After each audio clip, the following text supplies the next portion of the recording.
আমরা কোনো মিডিয়া অথবা ইনস্টাগ্রাম অথবা ফেসবুকের খবর নিই না, আমরা গ্রাউন্ড রিয়েলিটির খবর নিই। এবং আমাদের কাছে পোক্তা সংবাদ ছিল যে মার্কিন যুক্তরাষ্ট্র সেখানে তাদের কিছু কিছু স্ট্র্যাটেজিক ওয়েপন লুকিয়ে রাখা হয়েছে। আমি স্ট্র্যাটেজিক ওয়েপন বলে ছেড়ে দিলাম। একইভাবে আমরা দেখেছি পাকিস্তানের একটা নতুন মিলিটারি ডিপ্লোম্যাসি দেখছি। This what is the military diplomacy? প্রথমে সৌদি আরবিয়ার সঙ্গে একটা সামরিক চুক্তি করলো এবং সেই সামরিক চুক্তি হলো যে জেদার এই দুটো রাষ্ট্রের মধ্যে যদি অন্য কোনো রাষ্ট্র এই যে কোনো রাষ্ট্রকে আক্রমণ করে, তাহলে অন্য রাষ্ট্র যার সঙ্গে চুক্তি হচ্ছে সে এসে সেই রাষ্ট্রের জন্য প্রতিরক্ষার জন্য সাহায্য করবে।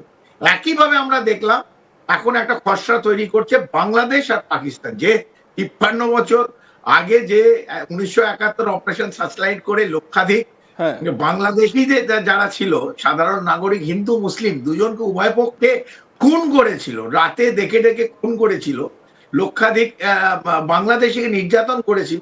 সেই ৫৪ বছর পর আবার এই সব, কারণ ইতিহাসটা এই নতুন যারা নিউ জেন জেড না জেন জি বলে এবং জেন এক্স যাই বলো, তারা ভুলে গিয়ে রেড কার্পেট দিয়েছে এবং এটা পুরো ডিপটেট করাচ্ছে। শুধু সামনে একটা পুতুল বসিয়ে রেখেছে, তার নাম জঙ্গি ইউনিট। এই যে একটা নতুন সামরিক চুক্তি বাংলাদেশ ডিফেন্স প্যাক্ট হচ্ছে পাকিস্তানে, এইটা ভারতের জন্য উদ্বেগজনক। কেন?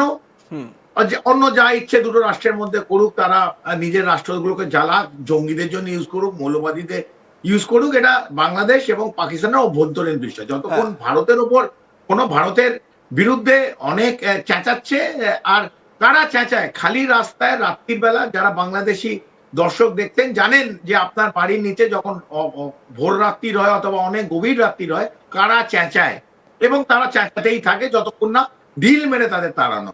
সেইভাবে দুটো রাষ্ট্র এখন যে অবস্থা, পাকিস্তান তো আগেই টেরোরিস্তান, বাংলাদেশ সেদিকে এগিয়ে যাচ্ছে, কারণ তার আর এক বন্ধু দেশের বলছে না আমরা এরমই হতে চাই, আমরা সিরিয়া হতে। তো সেই জায়গায় যে ডিফেন্স প্যাক্ট করতে, তাদের নিজেদের মধ্যে ইন্টেলিজেন্স শেয়ারিং, নিজেদের মধ্যে মিলিটারি ট্রেনিং, নিজেদের মধ্যে আর্মস প্যাক্ট করতেই পারে।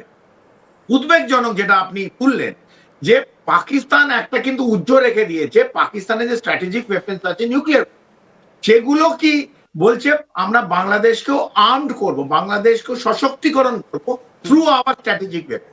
এইটা ভারতের জন্য উদ্বেগজনক। কেন? যদি আর পাকিস্তানের পেছনে কে আছে?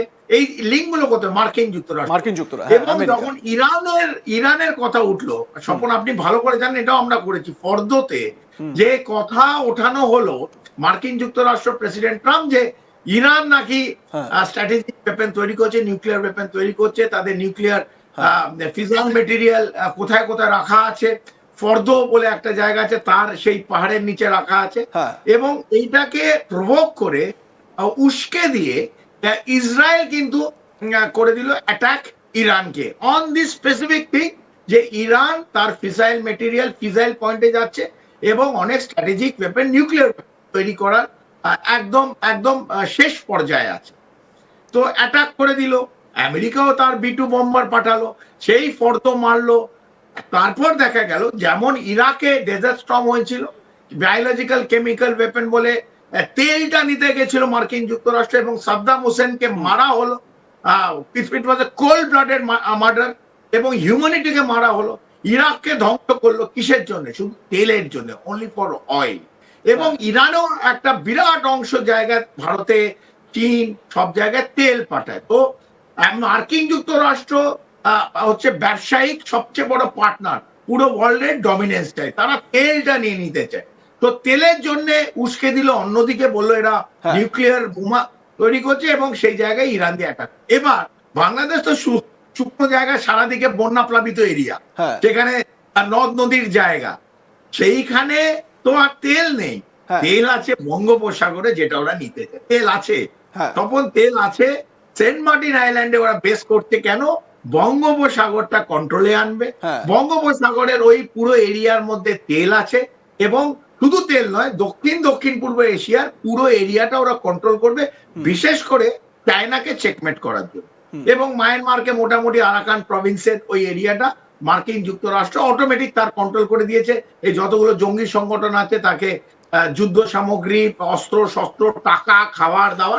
কর্নেল চৌধুরী, আমি ঠিক এই জায়গা থেকে একটা প্রশ্ন আপনার কাছে করতে চাই। শুধুমাত্র এই ফোর্ডোতে নিউক্লিয়ার স্টক পাইলস আছে এই সন্দেহে আমেরিকা গিয়ে সেখানে বম্বিং করেছিল।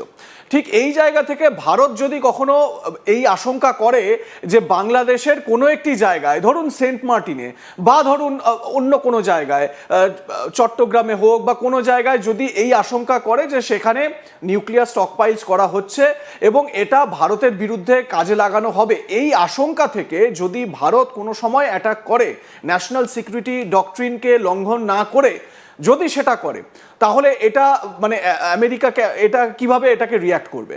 কারণ আমেরিকাও তো সেই একই কাজ করেছিল ফোর্ডোতে। তাহলে ভারত যদি সেই কাজ করে, তাহলে একই যাত্রায় পৃথক ফল কেন হবে?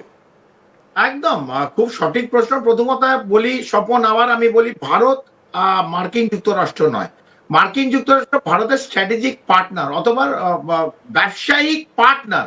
Russia is a trusted friend. বন্ধু আর পার্টনার, ব্যবসায়িক পার্টনারের মধ্যে অনেক পার্থক্য আছে। তারা স্ট্র্যাটেজি নিয়ে করে অথবা স্ট্র্যাটেজিক অ্যালায়েন্স নিয়ে করে, তারা এই কথাটা আমার বুঝতে পারবে কে বন্ধু আর কে হচ্ছে তার ব্যবসায়িক ব্যবসায়িক পার্টনার, নট আ বন্ধু। বাংলাদেশ কিন্তু আজ অব্দি আমাদের সেই তকমা এখনো হারায়নি। বাংলাদেশ আমাদের একটা লম্বা যে 53-54 বছর যে সৌহার্দ্য ছিল, একটা আমাদের বন্ধুত্ব যে রিলেশনশিপ ছিল, সেটা আজকেও। তবে আপনি যেটা বললেন, যদি তারা পাকিস্তানের সঙ্গে যেহেতু হাত মিলিয়েছে, এখন সরকারটা অন্তর্বর্তী সরকার এই জঙ্গিদের সরকার হয়ে গেছে, মৌলবাদীদের সরকার হয়ে গেছে, এটা যদি ক্যারি অন করে ফর এ লং টাইম, তাহলে তো পুরো ডিস্টারবেন্স হবে বাংলাদেশে। এবং পাকিস্তান যদি সেই ধরুন এই ডার্টি বমগুলো বাংলাদেশে রাখতে চায় টু চেকমেট ভারতকে চেকমেট করার জন্য, আপনার প্রশ্ন ভারতকে আক্রমণ করবে না যতক্ষণ না তারা সেই পর্যায়ে, একটা থ্রেশহোল্ড আছে, প্রত্যেকটা জিনিস একটা থ্রেশহোল্ড, এই থ্রেশহোল্ড যতক্ষণ ক্রস না করবে, নিউক্লিয়ার থ্রেশহোল্ড, সেখানে দেখুন নিউক্লিয়ার, আমরা তো জানি কোথায় পাকিস্তানের কোথায় কি রাখা আছে। Pakistan is a nuclear state, কিন্তু ভারত যে নিউক্লিয়ার স্টেট, ভারত এই এত ইরেসপন্সিবল কথাটা বারবার ঢাকঢোল পিটিয়ে বলে না। পাকিস্তান বলে, নর্থ কোরিয়া বলে এবং অন্যান্য কিছু রাষ্ট্র বলে, ভারত, রুশ এই কথাগুলো বারবার বলে না। এইভাবে যে ব্ল্যাকমেলিং বিশ্বের ছোট ছোট রাষ্ট্রকে, ভারত এটা বিশ্বাস করে না। ভারত, আবার বলছি, ভারত প্রগতি, উন্নয়ন, শান্তির প্রতীক। একদম ভারত এগুলোতে বিশ্বাস করে না। ভারত বন্ধুত্বের প্রতীক, ভারত বন্ধুত্বে করে। এবং দেখুন, দীর্ঘ এত দশক রাশিয়া এবং ভারত কিন্তু একসঙ্গে আছে এবং আগামী দিনেও থাকবে। আমেরিকার ওপর, মার্কিন যুক্তরাষ্ট্রের ওপর স্ট্র্যাটেজিক পার্টনার হলেও ইদানিং কাল আমরা দেখছি 2-2.5 বছর সেই জায়গাটাও কিন্তু একটা লম্বা ফাটল হয়েছে ট্রাম্প অ্যাডমিনিস্ট্রেশন। যদি পাকিস্তান রাখে, ভারতকে চেকমেট করতে চায়, ভারতকে চেকমেট কি করবে? যে বাংলাদেশ তো আর নিজে নিউক্লিয়ার কান্ট্রি না, ওখানে লুকিয়ে রাখা হয় অথবা তাদের আর্ম করা হয়,